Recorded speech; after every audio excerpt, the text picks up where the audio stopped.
नमो नमः। मैं नरेंद्र कुमार पितलिया, सहायक आचार्य संस्कृत सेठ मथुरादास बिनानी राजकीय महाविद्यालय नाथद्वारा। आज हम श्री धनंजय विरचितम 10 रूपकम के अंतर्गत इसके जो 4 प्रकाश हैं, ये जो 10 रूपक है, ये 4 प्रकाशों में यह विभाजित है। तो आज हम इस पुस्तक के प्रथम प्रकाश के जो मुख्य प्रतिपाद्य विषय हैं उस पर चर्चा करेंगे। 10 रूपक के प्रतिपाद्य विषयों पर एक दृष्टि। 10 रूपक में नाट्य विषय का संक्षिप्त निरूपण किया गया है। भरत मुनि के द्वारा जो नाट्य शास्त्र लिखा गया है उसमें 37 अध्याय हैं और बड़ा ही वह विस्तृत है। तो श्री धनंजय ने उस नाट्य शास्त्र के विस्तृत रूप को अपने इस 10 रूपक में संक्षिप्त रूप में विभाजित किया है, ताकि सामान्य जन भी रूपकों के बारे में सामान्य जानकारी को प्राप्त कर सकें। 10 रूपक यानी रूपकों के जो 10 भेद जो बताए हैं: नाटक, प्रकरण, भाण, वायोग, समविकार, डीम, इहामृग, अंक, रीति और प्रहसन। 10 रूपक 4 प्रकाशों में विभक्त है, यानी इसमें 4 प्रकाश हैं। प्रथम प्रकाश के आरंभ में गणेश, विष्णु तथा शिव और भरत मुनि को नमस्कार करके सरस्वती की कृपा से ग्रंथ रचना में प्रवृत्ति, रचना का उद्देश्य तथा नाट्य का प्रयोजन बताया गया है। यहाँ प्रारंभ में भामह के मंतव्य पर उपालंब करते हुए मुख्यतः आनंद अनुभूति को ही नाट्य का प्रयोजन माना गया है। फिर नाट्य का लक्षण करते हुए उसका नृत्य तथा नृत्य से भेद प्रकट किया गया है। साथ ही 10 प्रकार के रूपकों का उल्लेख करके रूपकों के भेदक 3 तत्व वस्तु, नेता और रस का निर्देश किया गया है। यहाँ तक इस ग्रंथ का इसे प्रारंभिक अंश कहा जा सकता है। प्रथम प्रकाश का मुख्य प्रतिपाद्य विषय रूपक की वस्तु है। धनंजय ने प्रथम प्रकाश में उनका दृष्टिकोण रूपक जो है उनकी विषय वस्तु किस प्रकार से हो, उनको किस तरह से विभाजित किया जाए, इस दृष्टिकोण पर अपने मंतव्यों को उल्लेखित किया है। वस्तु 2 प्रकार की होती है, आधिकारिक और प्रासंगिक। प्रधान कथा वस्तु यानी कथा वस्तु को इतिवृत्त भी कहते हैं, तो प्रधान कथा वस्तु यानी इतिवृत्त को आधिकारिक कहते हैं और सहायक को प्रासंगिक। प्रासंगिक इतिवृत्त 2 प्रकार का होता है, पताका और प्रक्रिया। यानी पताका के संदर्भ में बताते हुए धनंजय जी कहते हैं, मुख्य कथा का दूर तक साथ देने वाली प्रासंगिक कथा पताका कहलाती है।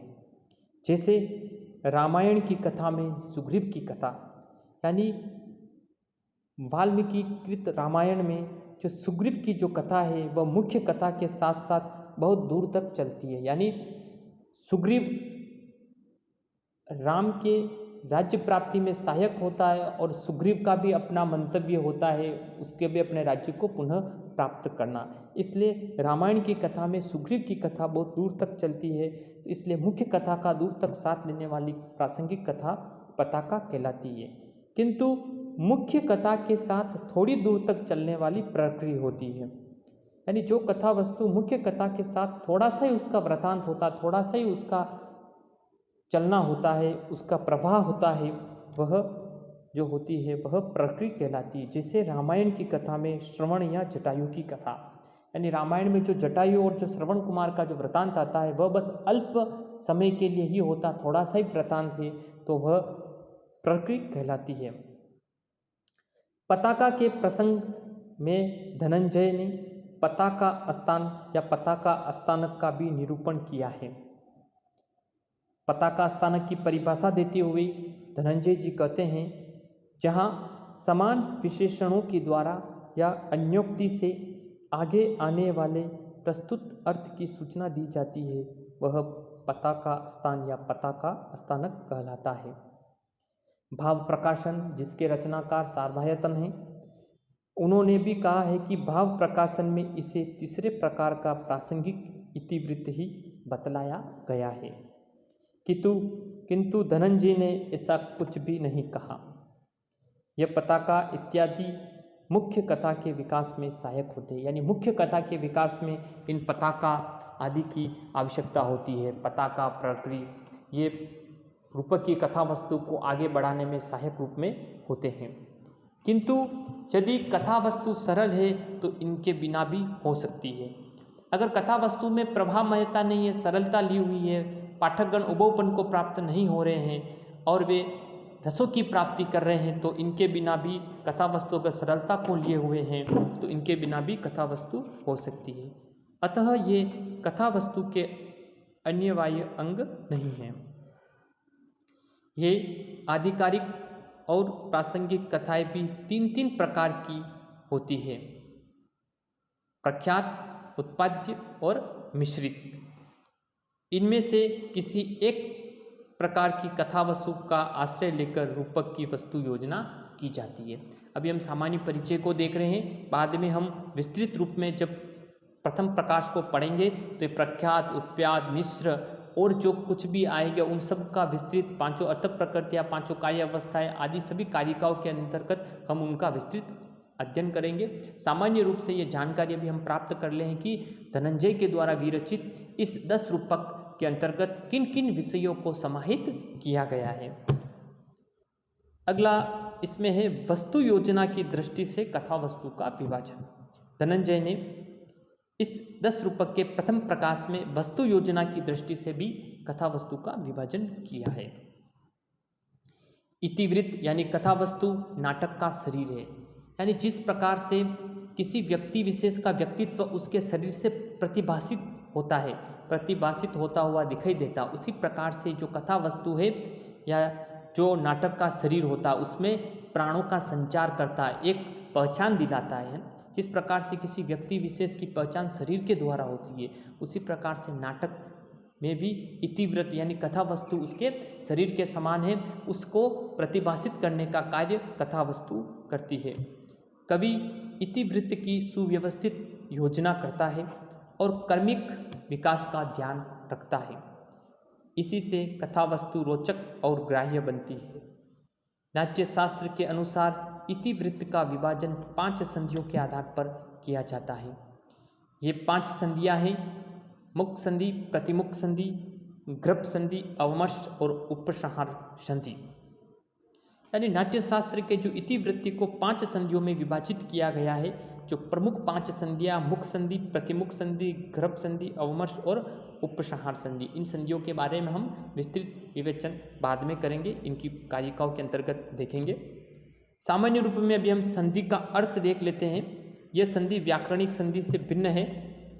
इतिवृत्त यानी कथा वस्तु के विभाग की जो अर्थ प्रकृतियां तथा कार्य अवस्थाओं के आधार पर जो कार्य किए जाते हैं उन्हें संधि कहा जाता है। यानी नाटक में जो 5 अर्थ प्रकृतियां जो भी आ रही है, बीज, बिंदु, पताका, प्रकृति तथा कार्य, और जो कार्य अवस्था है आरंभ, प्रयत्न, प्राप्ति, नियत प्राप्ति और फलागम, इनके आधार पर जो कार्य अवस्था, इन दोनों का सम्मिश्रण से जो 5 अर्थ प्रकृतियां, 5 कार्य अवस्था, इनको मिलाने से ये संधियां बनती है।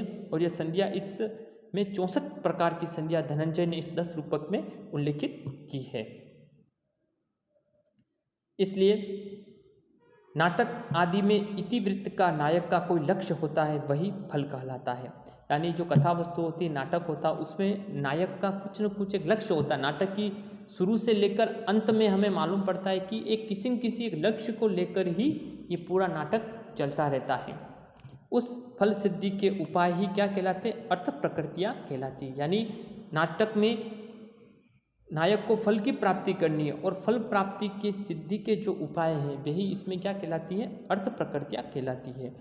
इस तरह से अर्थ प्रकृतियाँ किसे कहते हैं, फल सिद्धि के जो उपाय हैं, फल सिद्धि हेतवः, इसी कारिका के अंतर्गत आया है कि फल सिद्धि के जो उपाय हैं वही अर्थ प्रकृतियाँ कहलाती है।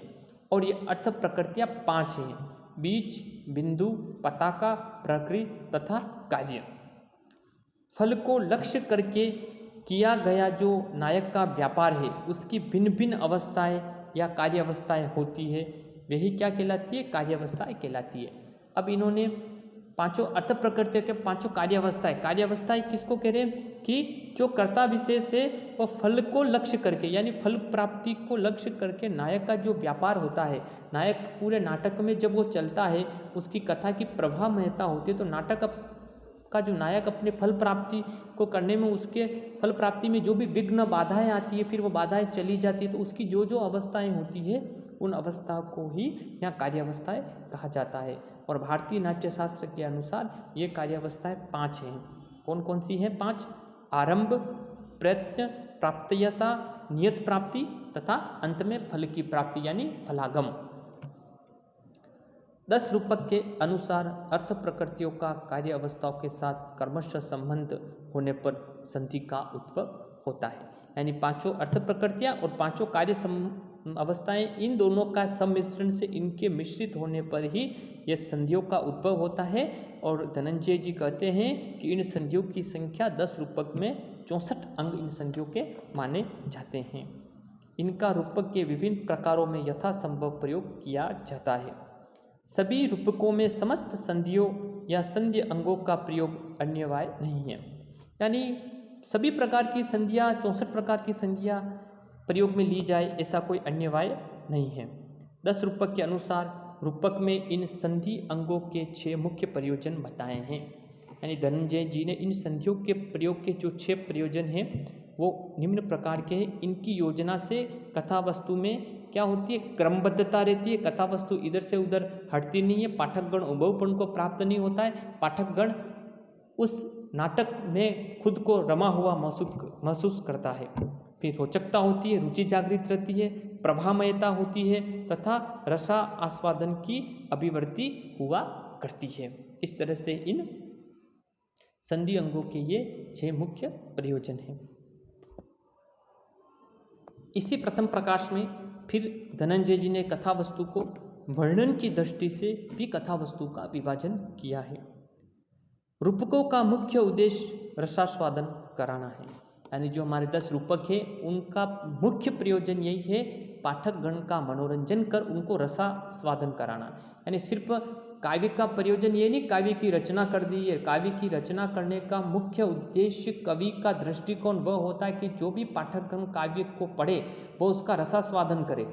नाटक का रचनाकार सामने नहीं है, न नायक हमारे सामने, न नायिका हमारे सामने, लेकिन फिर भी रसास्वादन की प्रतीति अगर कोई काव्य कराता है तो वही काव्य वास्तविक रूप में काव्य कहलाने का वास्तविक अधिकारी, उत्तराधिकारी और उस कवि के द्वारा की गई वह रचना अपने लक्ष्य को प्राप्त करने में सक्षम है। इसीलिए रूपकों का जो मुख्य उद्देश्य, चाहे कोई सी भी प्रकार की कोई साहित्यिक रचना की जाए, कोई भी कृति की रचना की जाए, तो कवि का पहला उद्देश्य यह रहता है कि जो भी मैं रचना कर रहा हूँ मैं पाठकगण के सम्मुख नहीं रहूँगा, लेकिन फिर भी मैं क्या करूँ, मैं काव्य में उन तथ्यों को समाहित करूँ कि जिससे पाठकगण रसों की प्राप्ति कर सके।